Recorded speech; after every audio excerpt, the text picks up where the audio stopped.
একসময় দেশের হয়ে খেলতেন, এবার নেমেছেন কারাতে খেলোয়াড় তৈরি মিশনে।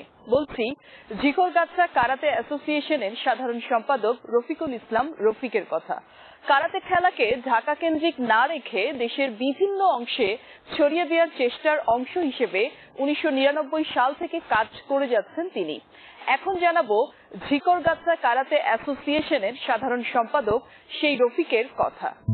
নিজে একসময় কারাতে খেলতেন, দেশের হয়ে প্রতিনিধিত্ব করেছেন রফিকুল ইসলাম রফিক। এখন আর খেলা হয়ে ওঠে না, খেলোয়াড় বানানোয় মনোনিবেশ করেছেন তিনি। 1999 সাল থেকে জন্ম শহর যশোরের ঝিকরগাছায় গড়ে তুলেছেন কারাতে ক্লাব, নাম ঝিকরগাছা কারাতে অ্যাসোসিয়েশন। পালন করছেন সাধারণ সম্পাদকের দায়িত্ব। এই 21 বছরে অনেক খেলোয়াড় তৈরি করেছেন রফিক। ঢাকা কেন্দ্রিক কারাতে ক্লাব তৈরি না করে ঢাকার বাইরের খেলোয়াড় তৈরি করার কারণ হিসেবে জানান কারাতেকে বিভিন্ন জায়গায় ছড়িয়ে দেওয়ার কথা। মূলত ঢাকায় সবাই আয়োজন করে থাকে, সব ধরনের গেমই ঢাকায় হয়, ঢাকার বাইরে আসলে কারাতেটা সেভাবে হয় না। তো আমার মূল চিন্তা ভাবনাটা হচ্ছে যে ঢাকার বাইরে কারাতেটাকে বিস্তার আকারে প্রচারণা করার জন্য। কারাতেটা শুধু তো আত্মরক্ষার জন্য নয়, কারাতে শিখলে শরীর স্বাস্থ্য ভালো থাকে, কারাতে করলে আত্মবিশ্বাস বাড়ে, কারাতে করলে আত্মরক্ষা করা যায়। একটা ছেলে বা একটা মেয়ে যদি কারাতে ট্রেনিং করে বা সে যদি ভালোভাবে ট্রেনিং করে কারাতে, তাহলে সে যে কোনো সময় যে কোনো বিপদ আপদে সে নিজেকে রক্ষা করতে পারবে।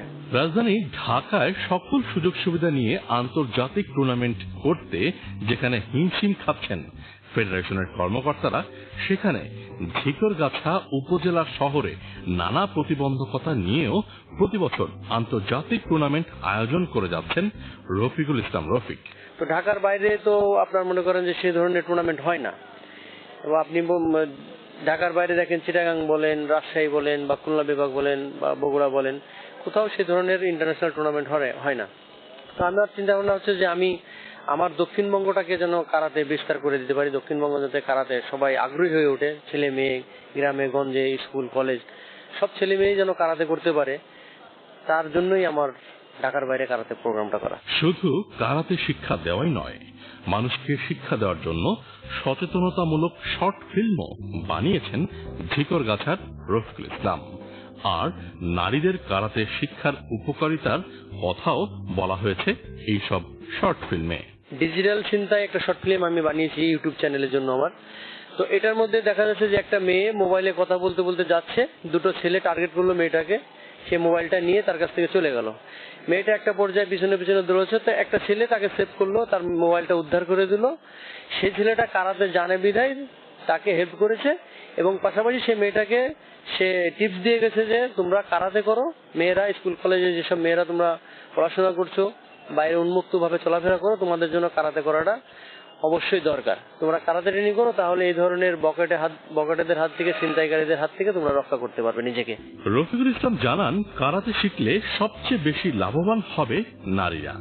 কারাতে শিখলে নিজেদের সুস্বাস্থ্য আর নিরোগ রাখার পাশাপাশি সামাজিক নানা প্রতিবন্ধকতা থেকেও নিরাপদ থাকা সম্ভব হবে তাদের পক্ষে।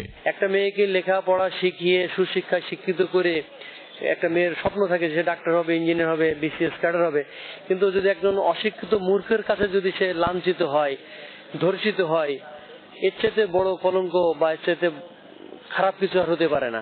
তো গার্জিয়ানদের বলবো, আপনারা আর চোখ বন্ধ করে থাকবেন না, ঘরে বসে হাত গুঁড়ো করে থাকবেন না, মেয়েদেরকে কারাতে শিখান, নাচ গান এগুলো পরে শিখান, বাট আপনার মেয়ের যেটা আত্মরক্ষা করবে, আত্মসম্মান রক্ষা হবে, সেই জিনিসটা আগে কারাতে শেখান। করোনাকালের খেলা বলে সীমিত আকারে আয়োজন করা হয়েছে এবারের প্রতিযোগিতা। 7টি জেলার ছেলে মেয়ে মিলিয়ে মোট অংশ নিচ্ছে 100 জন কারাতেকা। প্রতিযোগিতা হচ্ছে 2টি ইভেন্টের 6টি ক্যাটাগরিতে। আমাদের 17-18 অক্টোবর আমাদের 2 দিন ব্যাপী এই টুর্নামেন্ট চলতেছে। এই টুর্নামেন্টে টোটালি 7টা ডিস্ট্রিক্ট পার্টিসিপেট করতেছে। 7টা ডিস্ট্রিক্ট থেকে 60 জন ছেলে, 40 জন মেয়ে, টোটাল 100 জন প্লেয়ার আমাদের এই টুর্নামেন্টে এবার পার্টিসিপেট করতেছে। প্রতিযোগিতার নামকরণ নিয়েও চমৎকার যুক্তি দিলেন ঝিকরগাছা কারাতে অ্যাসোসিয়েশনের সাধারণ সম্পাদক রফিক। কমিতে সবাই করতে পারে, যেটা ফাইট, একজন কারাতে প্লেয়ার ফাইট করতে পারে, বাট সবাই কিন্তু কাতা করতে পারে না। কাতা স্পেশালি একটা অন্যরকম একটা ইভেন্ট। কাতা করতে গেলে অনেক পারফরমেন্স ভালো হওয়া লাগে। তো যার জন্য কাতা যে করতে পারে সে ফাইটও করতে পারে, কাতাও করতে পারে, ব্যাসিও করতে পারে। এই জন্য আর কি এটাকে বলা হচ্ছে যে অলরাউন্ডার। যারা কাতা করতেছে তারা আসলেই অলরাউন্ডার। এটাকে মিশ্রিত করে এটা নাম দেওয়া হয়েছে অলরাউন্ডার। রফিকুল ইসলামের মতো ক্রীড়াপ্রেমী সংগঠক তৈরি হলে দেশের ক্রীড়াঙ্গন উন্নতির শিখরে অবস্থান করবে। তৈরি হবে প্রতিভাবান ও দক্ষ ক্রীড়াবিদ বা খেলোয়াড়।